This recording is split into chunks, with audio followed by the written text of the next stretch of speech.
Having a self-care plan in place is key to creating health. And in this episode, I discuss with you why. I also share with you a link which is to an exciting new quiz that I have for you, which is called Self-Care and You, and it will help you determine which areas of your life need more of your attention and care. So let's get going. I am Anindita, a functional medicine certified health coach and the host of this podcast, Nourish, Heal, Connect. I became a health coach in response to a health crisis in my family. Along the way, I learned many lessons in self-care and healing and came to realize that our mind and body are intricately connected and that one cannot be healed without the other. I embarked on a journey of self-discovery which transformed my life and led me to become a health coach. In this podcast, I share with you guided meditations, inspiring stories and conversations to guide and support you in your own healing journey. So if you're a busy mom struggling with high levels of stress, overwhelm and guilt, with no time to take care of yourself, then this podcast is for you. I created this podcast to empower and inspire you to find more calm, positivity and resilience in your life by increasing self-awareness, practicing self-compassion and cultivating gratitude so that you can embrace the life you were meant to live. So why is a self-care plan so important? You see, friend, self-care is more and not less important during stressful times, right? This is something that I find that a lot of people have trouble relating to. So if you are a mother, a caregiver, of course a family member, a lack of self-care often has a negative effect in terms of being able to provide and care for your loved ones. Right? But the issue is that even when we are aware of the fact that we need to take care of ourselves, it is often difficult to do it on a consistent basis because life gets in the way.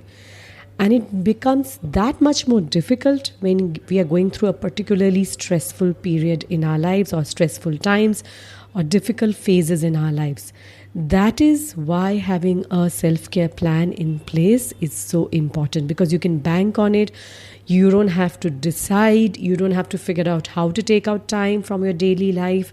And even if you can't take out a lot of time, you can and you should take out even 5 to 10 minutes in a day. Because one of the most common reasons for people or women in particular not engaging in regular self-care practice is that they just don't have the time. But honestly, it's not so much about a lack of time because you see everybody has the same number of hours, minutes and seconds in a day.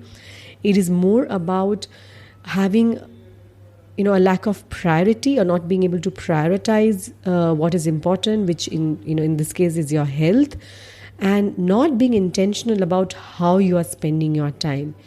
And last but not the least, not having a proper self-care plan in place. Because if you know exactly what you need to do, whether it's a morning routine, whether it's an evening routine, whether it's a night routine, and if you know exactly what works for you, then you don't have to give much attention to how you need to go about it. And the good news is that there are many different kinds of self-care practices which are not very time-consuming or require a lot of planning. Because once self-care becomes a part of your everyday life, like it has for me over the past several years, you will wonder how you ever manage without it. And like me, you will become more and more protective, not less, more protective of your time. And it will be like an important appointment. Start keeping with yourself, right? So for example, my Sunday afternoon siesta, right? I take a Sunday nap, afternoon nap every single Sunday. There are very few exceptions and I guard this time fiercely, right? This is one of those rare times during the day that I get to, sort of just disconnect and replenish my energy during the day, right? And I really look forward to that. And I will give it up only for a very few important reasons, right? So that's being very intentional about it. That's having a plan in place. Or Another example would be my nightly cup of green tea. I have a cup of green tea at night before going to bed, and that sort of gives my brain and my body a message that it's time to start winding down, right? It's time to go to bed, it's time to go to sleep, and this is what's coming. And this is what happens when you have any kind of self-care plan in place. It gives your body a message, or whatever message that you need to give at whatever time in your day. And what I find to be most effective in my own life, especially when things are really hectic, busy, or even difficult, is that this kind of plan or a toolkit helps me to cut out the decisions I need to make in terms of what kind of self-care practices I can fall back on when I need to, right? I don't have to reinvent the wheel. I don't have to decide because my mind is already preoccupied with so many other maybe more stressful decisions, etc. So having a set of activities that I can fall back on when I need to, is really helpful because I don't have to sort of think about that. But even before you do this, assessing the areas of your life that need more attention can be really revealing and useful in terms of helping you to focus on these. So my coaching clients have access to a self-care questionnaire that they use on a regular basis to figure this out, right? So this takes care of the 4 main areas of their lives which need that care and attention. So these are related to number 1, physical well-being, which includes exercise, sleep, relaxation, hydration, food, and more. Number 2, mental, emotional, spiritual well-being, which includes gratitude, meaning, joy, kindness, creativity. Number 3, professional work, career, which includes work satisfaction, enjoyment in work, meaning in work, support, boundaries, taking regular breaks. And last but not the least, social family relationships, which include supportive family, having a social life, community or group interaction, fun and enjoyment with family. So these 4 areas of your life, you need to assess where you stand. So the first one was physical well-being, the second, mental, emotional and spiritual well-being, the third, professional well-being, and the fourth, social well-being, right? And even if you don't have access to this, you can always try the quiz that I have made specially for you. It's called Self-Care and You, and I have provided a link here in this post. So make sure that you click on the link and take the quiz. That will give you an idea as to which area you would like to focus on. Because once you have clarity on this, it will become much easier for you to create a long-term self-care plan that is suited to your needs. And by revisiting this from time to time, you can fine-tune it, which is exactly what I have done over the period of time. So what happens is that even if I may not end up doing all of them on a regular basis, because sometimes that's just not possible, just having this in place means that not a day goes by that I am not able to take care of myself in some form or shape, right? And having this clarity gives me the confidence about how I need to protect my time and make better decisions in terms of how I choose to spend my time, right? That's what I mean by being intentional about your time. And that's when you simply won't have an excuse of not having enough time for self-care, right? That's a good thing, right? So for example, having a morning routine is in place, right? A morning routine for me looks like a bit of journaling, which is penning down my thoughts on a piece of, in my journal. I'm currently following morning pages which is for, I'm forgetting the author's name, but it's in the book called The Artist's Way. You can check it out.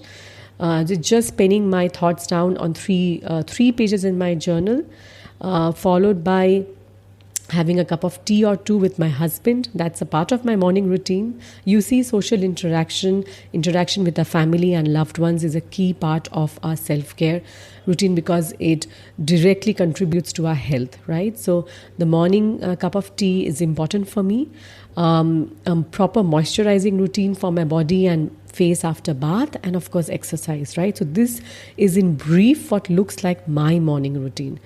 So I want you to think about what your morning routine looks like now, if you need to make any changes, and if you don't have a morning routine in place, what how you can go about doing just that, right? And it doesn't matter how much time you have in the morning. It's about being more intentional about how you are spending your time.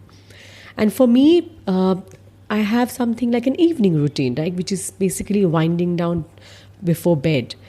Because spending some time with my children, especially my younger one, who's my 10-year-old son, is important for me, right? My daughter is older. She's she's going to be 15 this year. But spending just time with my kids is important. Having a proper bedtime routine. Now, my bedtime routine is having a cup of green tea.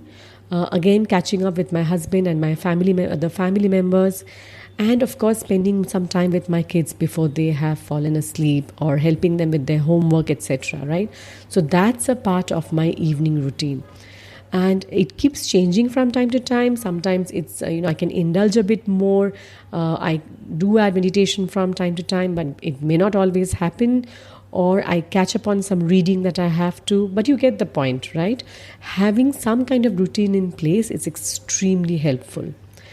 And as you can probably see, self-care is actually very much woven into my daily routine. It's not something that I feel the need to add into my life. It is already a very important part of my life, which nourishes me every single day. So once you're able to have this clarity, right, and put a self-care routine in place, it will become a part of your life. And that's where the planning is so important. So having this plan in place will nourish you, will energize you, and help you take care of your loved ones in a more caring and compassionate manner. Because you simply cannot pour from an empty cup. So unless you're replenishing yourself, your energy, your soul, and your body in a compassionate, loving manner, you cannot in the long run show up for others without burning out. So now I'm going to share with you some ideas that you can use in each of the areas that I have discussed, in each of the areas of your well-being, to create your very own self-care plan. So take out a pen and paper and see if any of these resonate with you, and you can choose to incorporate it from today itself. So in terms of physical self-care, physical well-being, right? You can do some stretching exercises. You can take a walk. You can, of course, go, exercise if you're already doing that. You can drink more water. You can do whatever helps you to feel, to basically add more movement in your day, whether it's yoga, whether it's Pilates, whether it's Zumba, whether, any kind of exercise will do, right? You can get a massage. You can spend 10 minutes under the sun. You can spend some time in nature, and you can go to bed early. In fact, the last one is something probably that we underestimate a lot, the healing power of sleep. And this is a big part of my self-care routine. I protect my sleep fiercely. And, in times when I feel exhausted or it's been quite stressful, which was just a week or so ago, I make sure that I go to bed on time, maybe even as early as 9:30, between 9:30 and 10, and get adequate sleep, right? And it makes a whole world of a difference the next day. Now, in terms of emotional self-care, right, these are some ideas that I want to share with you. Learning how to say no, which means setting healthy boundaries. And I'm going to do a separate podcast episode on this particular topic. Intentionally scheduling a me time on your calendar or planner, because again, if you do not schedule it on your calendar, if you do not make that appointment and keep it with yourself, it's not going to get done. Rewarding yourself for completing small tasks. This is also something that we often ignore, but research shows that celebrating small wins, no matter how small they are, helps us to remain motivated and sustain ourselves in the long run. Learning something new by using online tutorials, right? Something that you've been passionate about, a particular topic that you would like to know more, is quite energizing. Developing a relaxing evening ritual. Trying some adult coloring books, right, as a form of anxiety or stress release. And it's quite therapeutic, actually. Reminding yourself of all the good things in your life by writing a list of things you're grateful to have. Taking a moment to allow your feelings to be present without judging them. And last but not the least, stop being your harshest critic. Allow yourself to make mistakes. You can learn from them, of course, but mistakes are necessary for you to grow. In fact, as I was saying to someone the other day, the only reason someone won't make a mistake is because they're never trying anything new. If you're trying anything new like I'm constantly trying out different things. I'm experimenting in my personal life, in my professional life. I constantly fail at something or the other, right? So, but I always learn something from them, and that's how I grow, and that's how I continue to progress. So these are some of the ideas for emotional self-care.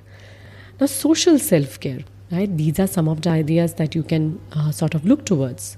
Asking for help. Let people know you need some help. That's a big part of self-care. There's nothing wrong with that. We are a social species and we all need each other, right? We all need each other. We can support and empower each other, inspire each other, motivate each other, right? You're going to be doing the same for someone else who needs that from you, and someone else that can do that for you. Call a trusted friend or a family member when you need to and talk things out. Choose who you spend your time with today. Spend time with people who are enthusiastic and positive rather than those people who drag you down. Intentionally reconnect with someone you've lost touch with or have unresolved conflict with. Join a support group for people who are going through with what you're going through, or share a common interest with you, like a particular hobby, right? And the is that in this online world, it's easy than ever to use social media to connect with such communities, no matter how niche your interest area might be. Spiritual self-care. These are some of the ideas for spiritual self-care. Make time for meditation in your day. Two of my favorite meditation apps are Insight Timer and Calm. Do check them out if you haven't done so already. Download them on your phone, and they have tons of free resources to help you get started on all topics on meditation and mindfulness. Highly recommend them. Do a 10-minute body scan technique to check in with each part of your body. This is very grounding, very relaxing. You can do it first thing in the morning, even before you wake up or get up from your bed. And you can do this last thing in the night or any time during the day. Do something nice for someone in secret. Donate money to a charity of your choosing or help out someone in need, financially or otherwise. Find an opportunity to use your strengths. That is the things that energize you more often, right? Find some way of incorporating joy in your life. For too many of us, I find that vitamin J is simply missing in our lives, right? When we were growing up, play was an integral part of our lives, but as we become adults, we forget that play is still something that is critical to our health and well-being, right? It keeps us energized, it motivates us in other areas of our lives. It helps us remain more productive and more focused, right? And vitamin J is something that naturally happens when you are enjoying something, when you're playing, right? And it can be anything that you like doing. It can be with your child or by yourself, indulging in any hobby just for the sake of it. So I hope that this episode has given you some ideas about where to start for putting in place a self-care plan. And to help you get started, make sure that you check out the self-care quiz that I've shared with you below using the link. If you like this episode, be sure to subscribe at aninditarungta.com/podcast so that you don't miss out on any of the weekly episodes which get published every Tuesday.